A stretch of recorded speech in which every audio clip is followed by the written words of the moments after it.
మహాభారతం జరిగిందా లేక ఇది పుక్కిటి పురాణమా? ఇది చరిత్ర లేక పురాణమా అంటే మహాభారతం జరిగింది నిజం. ఇది పురాణం కాదు, మన దేశ చరిత్ర. ఇది మన చరిత్ర. మన మహాభారత చరిత్రకు సంబంధించిన ఆధారాలు ఈ వీడియోలో తెలుసుకుందాం. వీడియో నచ్చితే లైక్ చేసి మన ఛానల్ను సబ్స్క్రైబ్ చేసుకుని గంట సింబల్ను యాక్టివ్ చేసుకోండి. జై మహాభారత్ అని కామెంట్ చేయండి. ముందుగా ఉజ్జానక్ మందిర్. ఇది ఉత్తరాఖండ్ రాష్ట్రంలో నైనిటాల్ జిల్లాలో ఉంది. ఉజ్జానక్ మందిర్ శివపురాణం ప్రకారం 12 భీమశంకర జ్యోతిర్లింగాలలో ఇది ఒకటి. మహాభారత కాలంలో ఈ ప్రదేశాన్ని డాకిని అని పిలిచేవారు. అందుకే డాకినీయం భీమశంకరం అంటూ ఆదిశంకరాచార్యులు ఈ ప్రదేశాన్ని వర్ణించారు. ఈ ఆలయంలోని శివలింగాన్ని ద్రోణాచార్యుడు ప్రతిష్ఠించాడు. ఈ శివలింగం చాలా పెద్దది. ఎంత పెద్దది అంటే మానవులు 2 చేతులతో దీనిని పట్టుకోలేరు. ఇక్కడే డాకినీలో జన్మించిన హిడింబి భీమసేనుణ్ణి వివాహం చేసుకుంది. ఈ ఆలయాన్ని గురు ద్రోణాచార్యుని సలహాతో భీమసేనుడు పునర్నిర్మించాడు కాబట్టి భీమశంకర్గా పిలువబడుతుంది. గురు ద్రోణాచార్యుడు పాండవ కౌరవ రాజకుమారులందరికీ ఇక్కడే విద్యను నేర్పించాడు. ఈ ఆలయానికి పశ్చిమంగా ద్రోణసాగర్ ఉంది. దీనిని పాండవ పుత్రుడు తమ గురువైన ద్రోణాచార్యుని కోసం నిర్మించారు. శ్రవణకుమారుడు కూడా ఇక్కడే విశ్రాంతి తీసుకున్నాడు. మహాభారత కాలంలో బాంగంగా, హర్యానా. ఇది కురుక్షేత్ర కాలానికి సంబంధించిన అత్యంత ముఖ్యమైన ఆధారం. బాంగంగా ప్రదేశం కురుక్షేత్రానికి 5 కిలోమీటర్ల దూరంలో ఉంటుంది. ఇక్కడే గాయపడిన భీష్మాచార్యుడు ఉత్తరాయణ పుణ్యకాలం కోసం వేచి చూస్తూ ఉంటాడు. దాహంగా ఉందని నీరు అడగగా అర్జునుడు తన బాణంతో భూమిలో నుండి గంగ పైకి వచ్చేలా చేసి భీష్మ పితామహుడి నోటిలో పడేలా చేసి దాహాన్ని తీరుస్తాడు. ఇక్కడే తీర్థం లాంటి పుణ్యక్షేత్రం కూడా ఏర్పడింది. భక్తులు ఈ కుండంలో స్నానం చేసి తమ పాపాలను కడిగేసుకుంటారు. బాణంతో గంగను భూమిపైకి తెచ్చాడు కాబట్టే బాంగంగా అని పిలుస్తున్నారు. కురుక్షేత్ర. ఇది హర్యానా రాష్ట్రంలోని అంబాలాలో ఉంది. ఇక్కడే మహాభారత కురుక్షేత్ర యుద్ధం జరిగింది. ఇది 18 రోజుల పాటు జరిగింది. పాండవులకు మరియు కౌరవులకు మధ్య జరిగింది. 18 అక్షోహిణుల సైన్యం కురుక్షేత్ర యుద్ధంలో పాల్గొనగా కేవలం 20 మంది లోపు మాత్రమే బ్రతికి బయటపడ్డారు. ఇక్కడే వీరాది వీరుడైన కర్ణుడు కూడా ప్రాణాలు విడిచాడు. తన 100 మంది కుమారులు మరణించడంతో బాధాతప్త హృదయంతో గాంధారీదేవి శ్రీకృష్ణుడిని నీ కళ్ళ ముందే వంశనాశనం జరుగుతుందని శపిస్తుంది. ఇక్కడే 18 అక్షయోనుల సైన్యం మరణించింది కాబట్టి మట్టి కూడా ఎర్రగా కనిపిస్తూ ఉంటుంది. హస్తినాపూర్ ఉత్తరప్రదేశ్ రాష్ట్రంలోని మీరట్లో ఉంది. ఇదే కురువంశపు రాజధాని. ఇక్కడే దుర్యోధనుడు తన మామైన శకుని ధర్మరాజుని పాచికలు ఆడటానికి రప్పించి మాయాజూదంలో అతడిని ఓడించి ధర్మరాజు తమ్ముళ్లను చివరకు ద్రౌపదిని కూడా గెలుచుకుంటారు. నిండు సభలో దుర్యోధనుడి ఆజ్ఞతో దుశ్శాసనుడు ద్రౌపది వస్త్రాపహరణం చేసింది ఇక్కడే. భీముడు తొడగొట్టి దుర్యోధనుడి తొడలు చీరుస్తానన్నది ఇక్కడే. కురుక్షేత్ర యుద్ధానికి బీజం పడింది హస్తినాపూర్లోనే. యుద్ధంలో గెలిచిన పాండవులు ధర్మరాజుకి పట్టాభిషేకం చేసి రాజ్యపాలన చేసింది ఇక్కడే. వారణావత్ మీరట్కు 19 కిలోమీటర్ల దూరంలో ఉన్న గ్రామం. కురు సార్వభౌముడైన దుర్యోధనుడు దుష్ట ప్రణాళికలో భాగంగా పాండవులు వారణావతానికి పంపబడతారు. దుర్యోధనుడు ముందుగానే వారు నివసించే రాజభవనాన్ని లెక్కతో కట్టించి వారిని అగ్నికి ఆహుతి చేయాలని పన్నాగం పన్నుతాడు. విదురుని ద్వారా రహస్య సమాచారం అందుకున్న పాండవులు ఒక సొరంగ మార్గాన్ని ఏర్పాటు చేసుకుని బయటకు వెళ్లిపోతారు. పురోచనునిచే నిర్మించబడుతుంది లక్కా గృహం. యుద్ధాన్ని నివారించేందుకు పాండవులు కోరిన 5 పట్టణాల్లో ఇది ఒకటి. పాంచాల రాజ్యానికి రాజు ద్రుపదుడు. ద్రుపదుడు చేసిన యజ్ఞకుండంలో నుండి ద్రౌపది, దృష్టద్యుమ్నుడు ఇద్దరూ ఉద్భవిస్తారు. పాంచాల రాజు ద్రుపదుడు ఏర్పాటు చేసిన స్వయంవరంలో అర్జునుడు కదులుతున్న మస్తయంత్రాన్ని ఛేదించి ద్రౌపదిని స్వీకరిస్తాడు. కాని తన తల్లి అందరూ సమానంగా పంచుకొనండి అనడంతో ద్రౌపదిని 5 సోదరులు తమ భార్యగా స్వీకరిస్తారు. ద్రౌపది వస్త్రాపహరణం వల్లనే కురుక్షేత్ర యుద్ధం జరిగిందని చెబుతారు. ఇంద్రప్రస్థ ప్రస్తుతం మన దేశ రాజధాని. చరిత్రలో ఇది పాండవుల రాజధాని.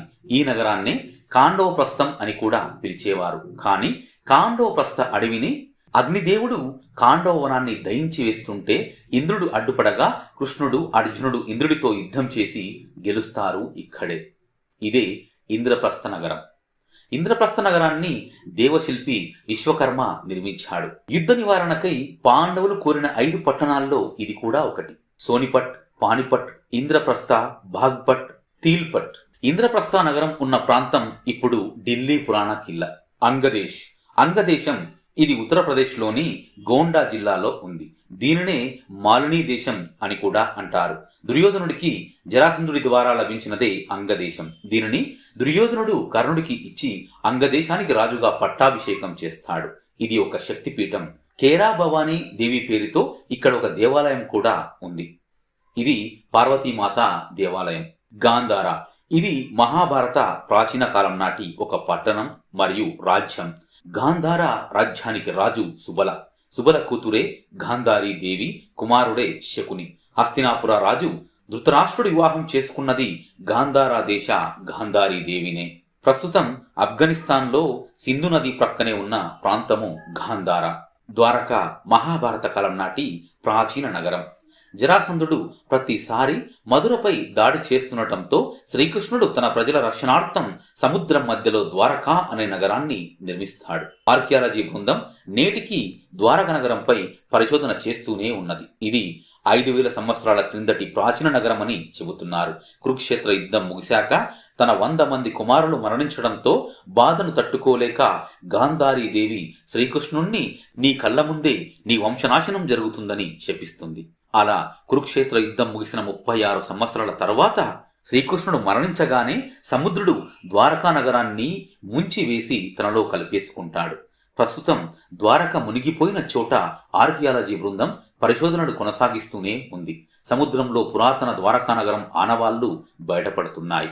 ద్వారక ఒక అత్యాధునిక టెక్నాలజీతో నిర్మించిన నగరమని చెబుతున్నారు ఆర్కియాలజీ బృందం వారు. ఇక ఘటోత్కచుడి పాదం మరియు అస్థిపంజరం. ఘటోత్కచుడు భీముడు మరియు హిడింబల కుమారుడు. ఇతడు ఒక రాక్షస జాతికి చెందినవాడు. అలంబసునితో భీకర యుద్ధం చేసి సంహరిస్తాడు.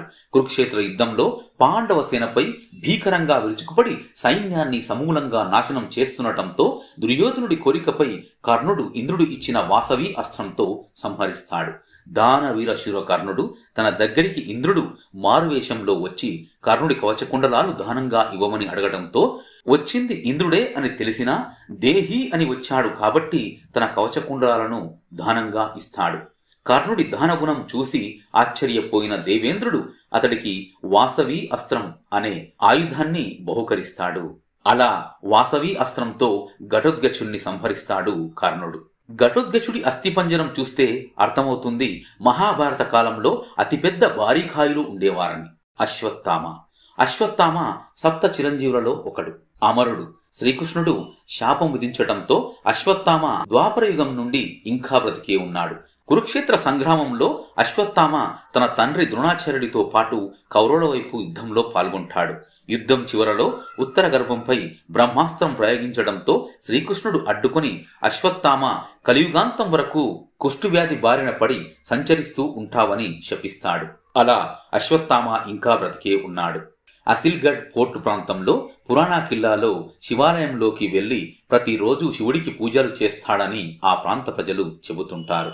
హిమాలయ పర్వతాల్లో కూడా అశ్వత్థామను చూశామని కొంతమంది చెబుతూ ఉంటారు. ఇక బ్రహ్మాస్త్రం అనేది అత్యంత ప్రమాదకరమైన అస్త్రం. ఆ అస్త్రాన్ని వేస్తే అక్కడ గడ్డిపోచ కూడా మొలవదు. అస్త్రశస్త్ర విద్యలన్నీ నేర్చుకున్న యోధులకు మాత్రమే బ్రహ్మాస్త్రం నేర్పించేవారు. ఆధునిక న్యూక్లియర్ బాంబుతో బ్రహ్మాస్త్రాన్ని సరిపోల్చవచ్చును. బ్రహ్మాస్త్రం వేసిన చోట కూడా గడ్డి మొలవదని చెబుతారు. ప్రాచీన నాగరికతా కాలంలో కొన్ని బయటపడిన సమాధులలో అస్థిపంజరాల్లో కనుగొని చూస్తే రేడియేషన్ ఎఫెక్ట్కు గురి అయ్యాయని శాస్త్రవేత్తలు చెబుతున్నారు. అలా ఆ కాలంలో బ్రహ్మాస్త్రం వేసినప్పుడు అలా జరిగి ఉంటుందని చెబుతున్నారు.